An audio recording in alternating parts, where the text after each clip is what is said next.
ஏய் ஆர்த்தி, என்னங்க? உனக்கும் உன் தம்பிக்கு ஒரு குட் நியூஸ். என்ன நியூஸ்ங்க? உன் தம்பிக்கு படிச்ச படிப்புக்கு வேலை கிடைச்சிருச்சு. அப்படியா? டேய் மாதேஷ், எங்கங்க என்னங்க வேலை? கோயம்புத்தூர்ல பெரிய கம்பெனி. கோயம்புத்தூர்லயா? ஆமா. அவன் அங்க தனியா போய் கஷ்டப்படுவாங்க.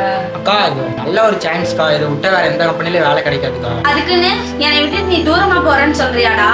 அக்கா நான் உன்னை விட்டு எங்கேயும் தூரமாலாம் போகலக்கா. நான் மாசத்துக்கு ஒருக்கா அவனை வந்து பார்த்துட்டு போறேன்க்கா. அவன் தான் அவனை மாசம் இருக்கா வந்து பாக்குறேன்னு சொல்றான்ல, அப்புறம் என்ன? டேய் நீ போயிட்டு வாடா. அடிக்கடி தம்பியை பிடிச்சி அடிக்காதக்கா. மாமா கூடயே சண்டை போடாத. சரியாக்கா, பார்த்து பத்திரமா இரு. நான் போயிட்டுறேன்.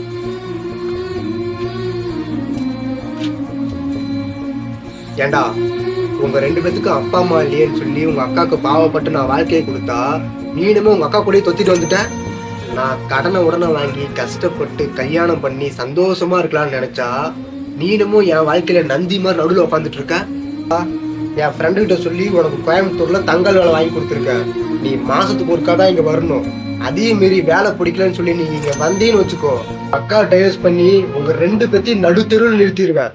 போறதுக்கே எல்லாம் பண்ணிடுவேன், பாத்துக்கோ.